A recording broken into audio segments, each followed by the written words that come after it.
रमेश जी के अकेलेपन के दुख ने अब बचपने का रूप लेना शुरू कर दिया था। 5 साल पहले रिटायर होने से पहले उन्होंने बहुत कुछ प्लान करके रखा था, लेकिन उनकी पत्नी सीमा जी पहले ही अपने आगे के प्रवास के लिए निकल गई थी, वो प्रवास जो मौत के बाद शुरू होता है। रमेश जी सीमा जी के बिना अपने आप को बहुत अकेला महसूस करते थे। लेकिन समय के साथ उन्होंने अपना रूटीन बदल दिया था।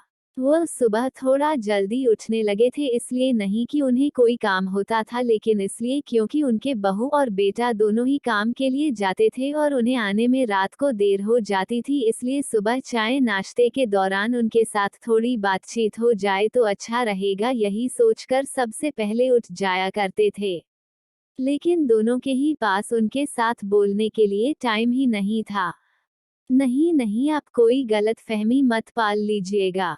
ऐसा नहीं था कि वह रमेश जी के साथ अच्छा बर्ताव नहीं करते थे, या किसी सीरियल में जैसे दिखाते हैं वैसा बर्ताव करते थे। उन्हें अपने बहू और बेटे से कोई शिकायत नहीं थी। दोनों ही अपने पिता और ससुर से जैसे बर्ताव करना चाहिए वैसा ही करते थे।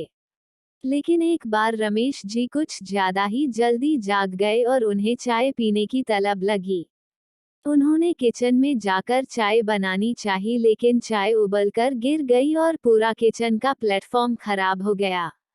बहू ने ससुर को तो कुछ नहीं कहा, लेकिन उसे गुस्सा जरूर आया था और यह उसकी बॉडी लैंग्वेज से साफ दिखाई पड़ता था। उस दिन तुरंत बेटे ने उनसे कहा कि बाबूजी, हमारा पूरा काम खत्म होने के बाद मैं आपके लिए चाय लेकर आया करूंगा, आपके रूम में। एक बार उन्होंने अपने पोते को बस यूं ही कहा था, चलो आज मैं तुम्हें स्कूल तक छोड़ देता हूँ, तो वह कहता है कि दादाजी आपको आने की जरूरत नहीं है, मैं अब बड़ा हो गया हूँ। अगर आप मेरे साथ आएंगे तो बाकी बच्चे मेरा मजाक उड़ाएंगे और मुझसे कहेंगे कि अकेले आने में डर लगता है, इसलिए दादाजी को साथ में लेकर आता है। उस दिन से रमेश जी चाहे सुबह कितनी ही जल्दी उठ जाए, वह अपने रूम में ही रहते थे। हॉल में क्या चल रहा है उसका अंदाजा लेने के बाद ही बाहर आते थे। उन्हें पता चल गया था कि वो उनके जीवन का हिस्सा जरूर थे, लेकिन ऐसा हिस्सा जिसे ये लोग अनदेखा करना चाह रहे थे। अब उन्होंने अपना वक्त बिताने के लिए शाम को सैर सपाटे पर निकलना शुरू कर दिया था। उनका रास्ता तय था। वो अपने घर से निकलकर बाजार के 2-3 शोरूम के पास से हर दिन गुजरते थे। इन शोरूम्स में रखी गाड़ियों को देखकर उन्हें अच्छा लगता था। उन्हें पहले से ही गाड़ियों का शौक था, इसलिए यहाँ उनका वक्त अच्छा कटता था। एक दिन गाड़ियों में कुछ अलग दिखा। कई सारी नई और ब्रांडेड गाड़ियों में एक पुरानी गाड़ी ऐसी भी थी जो अलग रखी हुई थी। उसके लिए अलग जगह थी। उसे अलग तरीके से सजाया हुआ था। जिज्ञासावश उसे देखने के लिए वह अंदर गए तो एक नए चमचमाते कपड़े पहने हुए सेल्समैन उनकी तरफ आया और बोला, आइए सर, कौन सी गाड़ी देख रहे हैं आप? रमेश जी हिचकिचाते हुए बोले, नहीं, मैं सिर्फ देख रहा था, मुझे खरीदनी नहीं है।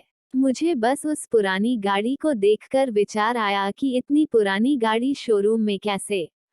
दरअसल यह एक विंटेज कार है सर। इसे हमारे शहर के राजा ने आजादी से पहले खरीदा था। सेल्समैन ने उन्हें उस पुरानी गाड़ी के बारे में जानकारी देते हुए कहा।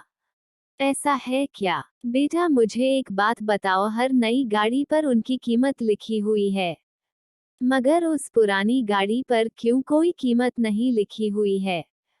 क्या उसे बेचना नहीं है? रमेश जी का सवाल सुन सेल्समैन बोला, सर, ऐसी विंटेज गाड़ियों की कीमत पहले से तय नहीं होती। इनके सही कस्टमर को ही इनका सही मूल्य पता होता है। अगर थोड़े शब्दों में कहूँ तो ये गाड़ी महंगी से ज्यादा मूल्यवान होती है।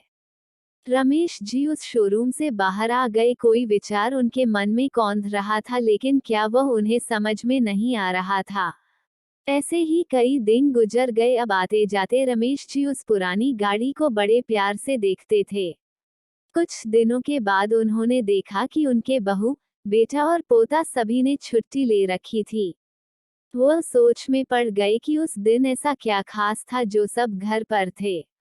उन्होंने कैलेंडर भी देखा मगर उन्हें ना कोई त्योहार दिखा ना कोई नेशनल हॉलिडे। रमेश जी अपने पोते के साथ खेलते हुए समय बिताने लगे। तब पोते ने कहा, दादाजी पता है आज स्कूल में क्या हुआ? आज स्कूल के सामने जो रास्ता है, वहां पर 100 साल पुराना पेड़ था। रोड बनाने के लिए उसे तोड़ने वाले थे। तभी वहां पर कुछ लोग मोर्चा लेकर आ गए, फिर उस पेड़ को उस जगह से साबुत हटाकर दूसरी जगह पर लगा दिया गया। हमारी टीचर ने हमें समझाया कि चाहे वह पेड़ पुराना था लेकिन वो हमें 24 घंटे ऑक्सीजन देता था। रमेश जी को वही अनजाना सा विचार और फीलिंग आई जो उस विंटेज कार को देखकर आई थी। बहू, बेटे और पोते ने रमेश जी को सरप्राइज दिया क्योंकि उस दिन उनका बर्थडे था। रमेश जी 80 साल के हो चुके थे। रमेश जी ने कभी भी यह सब एक्सपेक्ट नहीं किया था। उनकी आंखों में आंसू आ गए। बहू ने उस दिन उनके पसंद का खाना बनाया था और बड़े प्यार से उन्हें पिरोस रही थी। सभी ने रमेश जी के साथ पूरा दिन बिताया और ढेर सारी बातें की। तब रमेश जी को वही फीलिंग आई जब उन्हें उस विंटेज कार को देखते हुए आई थी। वो अब समझ रहे थे कि पहले वो विंटेज कार, बाद में वह 100 साल पुराना पेड़, ये सब कोई इशारा है। उन्हें समझ में आ गया था कि वो बूढ़े जरूर हो गए हैं लेकिन उनकी भी वैल्यू उतनी ही है जितनी उस विंटेज कार की थी।